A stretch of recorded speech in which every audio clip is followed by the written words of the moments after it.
Gold, trusted gold buyers. మీరు తాకట్టు పెట్టిన బంగారాన్ని విడిపించి ఈ రోజు ఉన్న మార్కెట్ ధరకు కొనబడను. నమస్తే, వెల్కమ్ టు ఐ డ్రీమ్. నేను వలి. ప్రస్తుతం నాతో పాటు స్టూడియోలో ఉన్నారు ప్రముఖ విశ్లేషకులు, అంతర్జాతీయ వ్యవహారాల నిపుణులు డాక్టర్ రమేష్ కన్నగంటి గారు. మాట్లాడదాం. సార్ నమస్కారం. నమస్తే వలి గారు. రమేష్ కన్నగంటి గారు, అధ్యక్షుడు, అమెరికాకు సంబంధించినటువంటి అధ్యక్షుడు వైట్ హౌస్ కరస్పాండెంట్ డిన్నర్ మీటింగ్లో కాల్పులు కలకలం రేగాయి. సెక్యూరిటీ సిబ్బంది అంతా కూడా ఆయన్ని వెంటనే అక్కడి నుంచి తీసుకెళ్ళిపోయారు. ఆ తర్వాత ఆ విందుని కంటిన్యూ చేద్దామని చెప్పినా సరే సెక్యూరిటీ సిబ్బంది ఇది మంచిది కాదు, ఇక్కడ ఉండటం సేఫ్ కాదని చెప్పి హుటాహుటిని తీసుకెళ్లారు. సో ఆయన ట్రంప్ తర్వాత కూడా మాట్లాడారు, నాకు ఎలాంటి థ్రెట్ ఉందో నాకు తెలుసు, అయినా కానీ నేను ఇంకా ముందుకే వెళ్తాను, భయపడే తత్వం నాది కాదని కూడా ప్రకటించారు.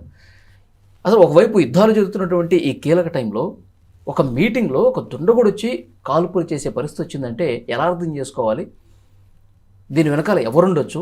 మీ అంచనా ఏంటి? వలి గారు, ఐ డ్రీమ్కి నన్ను పిలిచినందుకు, ఒక అవకాశం ఇచ్చినందుకు, విశ్లేషణ చేసే అవకాశం ఇచ్చినందుకు మీకు, ఐ డ్రీమ్ యాజమాన్యానికి కృతజ్ఞతలు తెలుపుతా. మన తెలుగు ప్రజలకి, మరి ముఖ్యంగా ఆంధ్ర తెలంగాణలో ఉన్న తెలుగు ప్రజలకి ఐ డ్రీమ్ ద్వారా నేను ప్రస్ఫుటంగా చెప్పదలుచుకుంది ఏంటంటే, అమెరికాలో ఇప్పటికి 4 అధ్యక్షుల మీద హత్యాయత్నం జరిగింది. 1865లో అబ్రహాం లింకన్ ప్రాణాలు కోల్పోవడం జరిగింది. 1861, 1865 మధ్య సివిల్ వార్ జరిగింది అమెరికాలో, నల్లజాతీయులకి తెల్లజాతీయులకి మధ్య. ఆ సివిల్ వార్లో టైంలో ప్రెసిడెంట్ ఎవరయ్యా అంటే 1865లో అబ్రహాం లింకన్.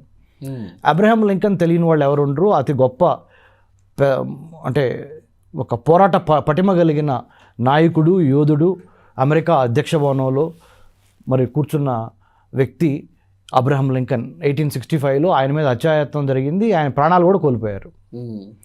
తర్వాత జాన్ ఎఫ్ కెనడీ గారు ప్రాణాలు కోల్పోయారు 1960 ఆ టైంలో, 60, 62, 63, 64 ఆ టైము, 63, 62 ఆ టైము అనుకోండి.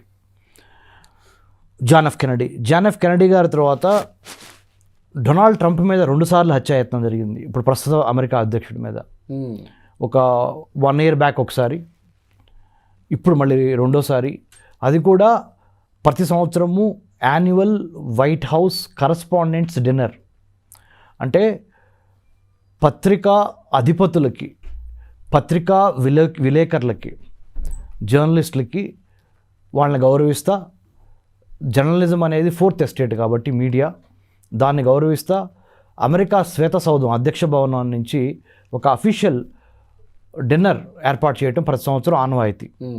దానిలో భాగంగా గత 4-5 సార్లు, అంతకుముందు ఆయన ఉన్నప్పుడు ఎప్పుడు ఆయన అటెండ్ అవ్వలేదు, ఇది మొదటిసారి ప్రెసిడెంట్ అయినప్పుడు, కానీ ఇప్పుడు అటెండ్ అవ్వడం జరిగింది. అన్ఫార్చునేట్లీ ఒక ఆగంతకుడు లోపలికి చొచ్చుకొని వచ్చి కాల్పులు, అంటే అమెరికన్ ప్రెసిడెంట్ని చంపడానికే ప్రయత్నం చేశారా, లేదా వైస్ ప్రెసిడెంట్ని చంపడానికి ప్రయత్నం చేశారా, లేదా అక్కడికి వచ్చి తద్వారా తన ఉనికిని, ఐడెంటిటీని, ఒకసారి అమెరికా అధ్యక్షుడి మీద అత్యాచరణ జరిగిందంటే ప్రపంచ వార్త. తద్వారా నిస్తేజంగా, నిద్రాణంగా ఉన్న ఆర్గనైజేషన్స్ పేర్లు బయటికి రావాలి అంటే ప్రపంచవ్యాప్తంగా దాన్ని ఒక వేదికగా ఉపయోగించుకునే అవకాశం కూడా ఉంది. దాంతో చేశారా, లేదా మీరు అన్నట్టుగా అమెరికా, ఇజ్రాయెల్ ఒకవైపున, ఇరాన్ ఒకవైపున జరుగుతున్న, రేపటికి మే 1వ తారీఖుకి 60 రోజుల యుద్ధం.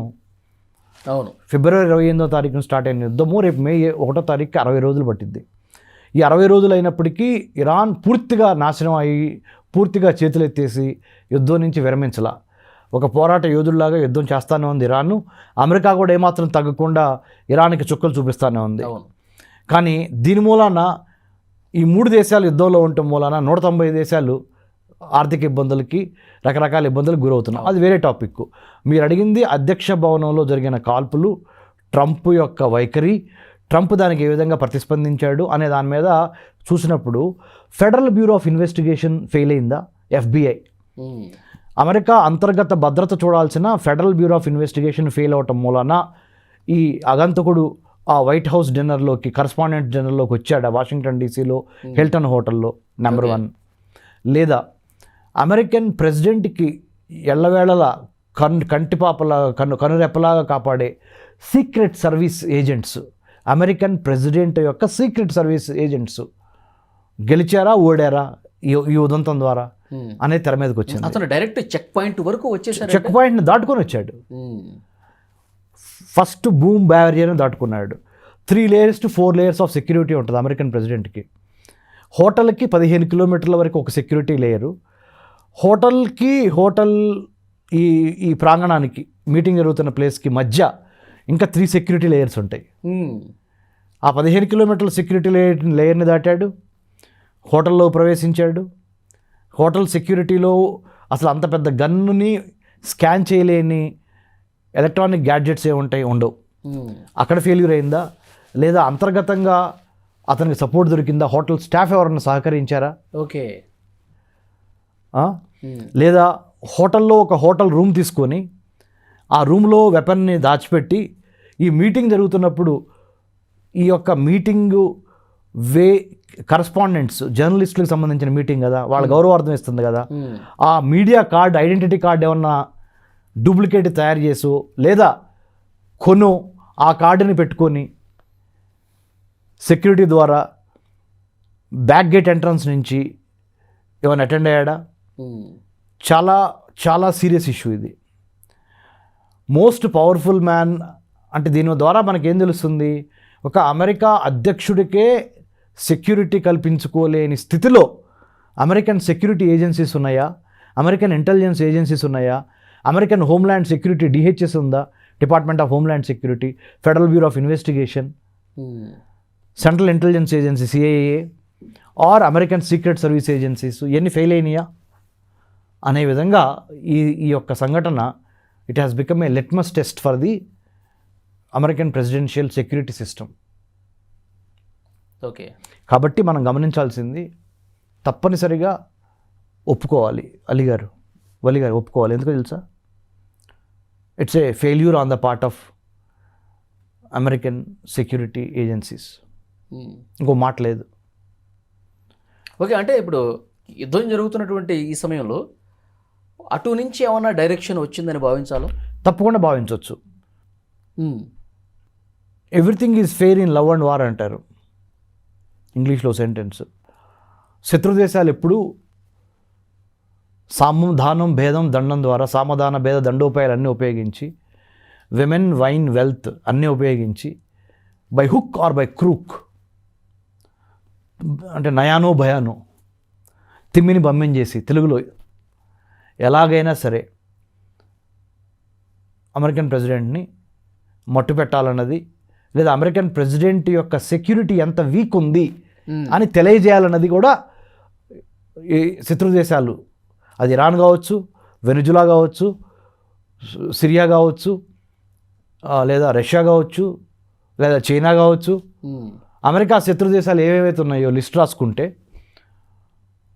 అపహాస్యం చేయడానికి అమెరికన్ ప్రెసిడెంట్ యొక్క రక్షణ భద్రతా వలయాలు ఇంత బలహీనంగా ఉన్నాయని ప్రపంచానికి తెలియజేయడానికి కూడా దీన్ని ఒక వేదికగా వాడుకొని ఉండే అవకాశం తప్పనిసరిగా ఉంది. ఓకే సార్, ఇప్పుడు ఈ 2 ఏళ్లలోనే 3 సార్లు హత్యాయత్నం జరిగే పరిస్థితి వచ్చిందంటే ట్రంప్ మీద ఎట్లా అర్థం చేసుకోవాలి దీన్ని?